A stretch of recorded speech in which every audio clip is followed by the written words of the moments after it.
ሰላም ከመይቀኒኹም ኣነ ሰላም እግዚአብሔር ይመስገን ከምቲ ኣነ ሰላም ዘለኹሞ በብዘለኹሞ ኩርናዓት ዓለም ድማ ሰላም ክትኮኑ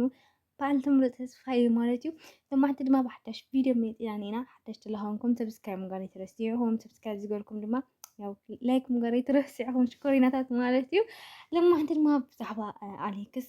ናበይ ከይዱ ንምንታይ ሊሊ ቤና ገዲፍዋ ከይዱ ልብል መፂኡ ነንቤንቶ ምናምን ልብል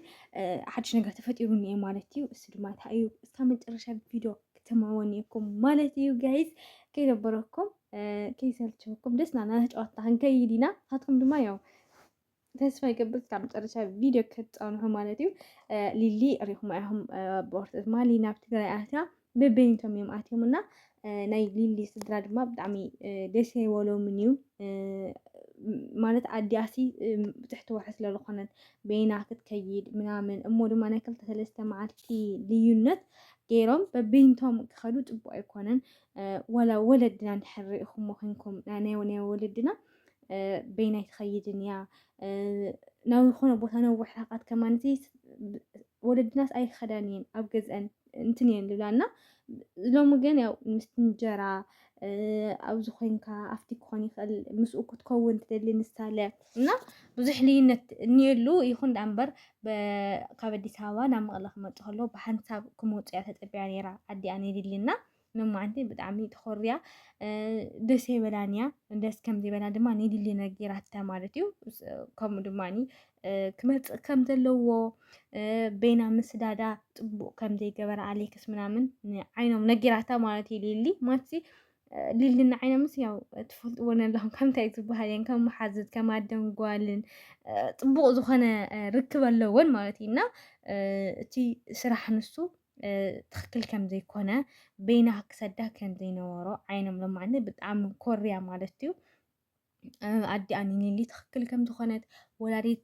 ብቻ ዘይኮነትስ ዋላ ከም ኣዶ ከም ሓንቲ ኣዶ ትክክል ከም ዝኾነትን ልክዕ ከም ዝኾነትን ናይ ኣሌክስ ጌጋ ከም ዝኾነ ቃላይ ድማ ሕጂ ዘይኮነስ ኣቅድም ኣቢሉ ክሰዳ ከም ዝነበሮ ክሰዳ ብቻ ዘይኮነ ሒዝዋ ክመፅእ ከም ዝነበሮ ዓይኖም ነጊራቶ ማለት እዩ እና ክትሪኣ ከለካ ዓይኖም ትናገሮ ነገራት ብጣዕሚ ፅቡቅ ንዓና ልክ ንምሃሮ ኢና ኢለ ተስፋ ይገብር ማለት እዩ። ያው ትምህርቲ ኣይፅላእ እናጎበዝና ብዝኸድና ቁፅሪ ይፈልጥ እየ ብዝበልካ ቁፅሪ ዝነበረካ ኢኻ ተጥፍእና ካብተን ወለድና ካብተን ካባና ብዙሕ ነገራት ዕፅፍታት ነገራት ብዕድመ ክኸውን ይኽእል ብትምህርቲ ክኸውን ይኽእል በቲ ዝሓዝኦ በቲ ግዜ ዝነበሮ ብዙሕ ነገራት እታተን ካባና ይበልፃ ንሕና ድማኒ ካብኣተን እናተምሃርና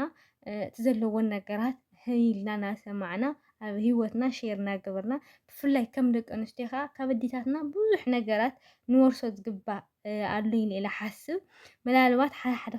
ክጉሕኡ እንታይ ዝበሃል ክጓሓፉ ዝግብኦም ምሳና ክኸዱ ስለይኽእሉ ምስቲ ግዜ ክራመዱ ለይኽእሉ ነታ ጓል ኣንስተይቲ ፀቐጥቲ ነታ ጓል ኣንስተይቲ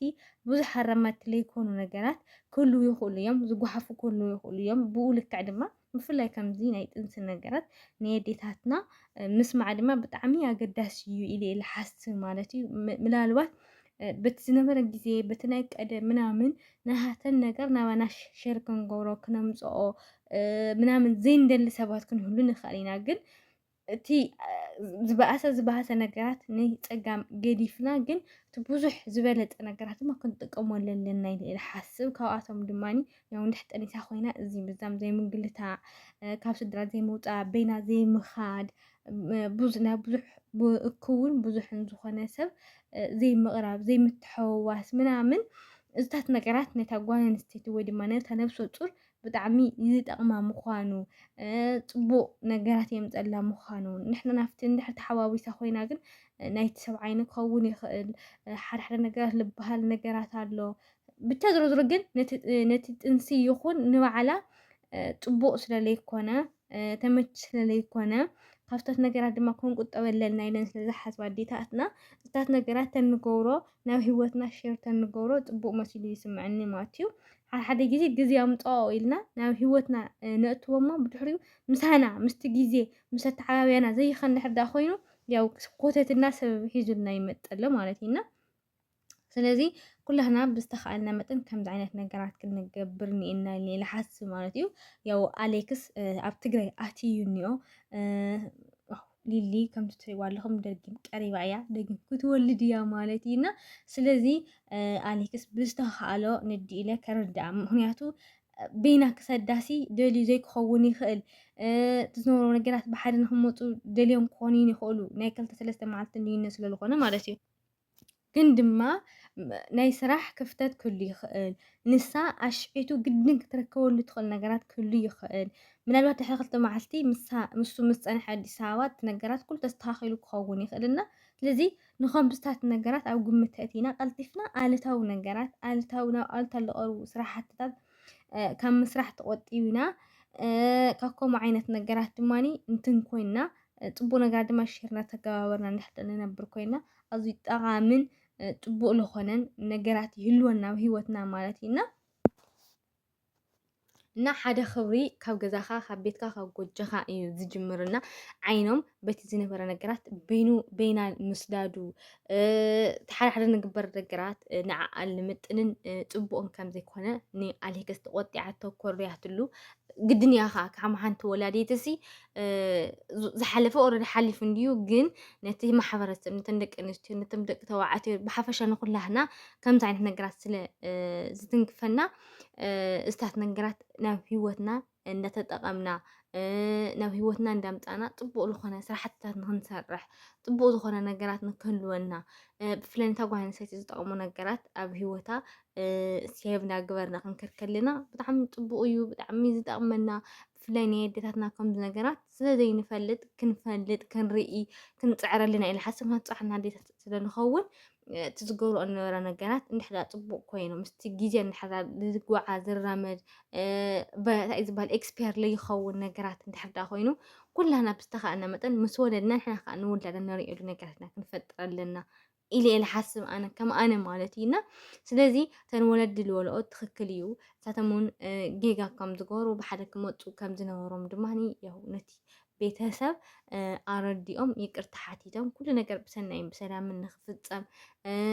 ካብ ከምዚ ነገራት እንትን ክንብል ከለና ሂወትና ነግልሎ ዘይኮነሲ ከምዚ ናይ መጠርናፍ ነገራት ክንፈጥር ኣለና ኢለ እየ ዝሓስብ ማለት እዩ ኩላና ብዝተኻልና መጠን ያው ናብኡ ስለዝኾና እቲ ምውላደይ እቲ ምሟተይ ናብኡ ዘይተርፍ ነገር ስለዝኾነ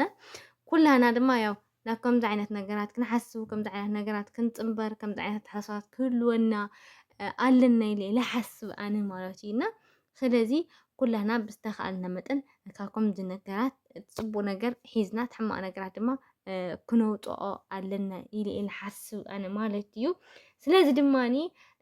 እቲ ዝነበረ ያው ኣሌክስ ብጣዕሚ ጎዝ እዩ ምናልባት ምስቲ ካሜራ ምናምናት ክዳረቑ ክበኣሱ ይኽእሉ እዮም ይኹን ዳ እምበር እቲ ዝነብር ያው ከም ድራማ ዓይነት እዩ ዝቕፅል እምበር ተዝበኣሱ ነይሮም ገፆም ንገፆም ከማንሲ ኣይኮነን ክረኣዩ ድሃዮም ክሰማምዑ ከማን ብጣዕሚ ክድብሮም ነይሩ ከቢድ ዝኾነ ማስሪት እዮም ከሕልፉ ነይሮም ኢለ እየ ዝሓስብ እና ስለዚ ኩላና ድማ ብዝተኻእለ መጠን ከምዚ ዓይነት ነገራት ሰርች ጌርና ድዩ ኣብ ዩቲብ ድዩ ኣብ ቲክታክ ድዩ ኣብ ፌስቡክ ድዩ ንባዕልትና ይጠቕመና ስለዝኾነ እንድሕር ሃልና ኮይንና ባዕልና ሼር እናገበርና ክንመሃሮትን ኣሕዋትና ይብል ማለት እዩ ናይ ሎማዓንቲ ቪድዮ ድማ እዚኣ ትመስል ነይራ ኣብ ቀፃሊ ቪድዮ ብካሊእ ቪድዮ እስካዕ ንራኸብ ዘሰናይ ንዓኹም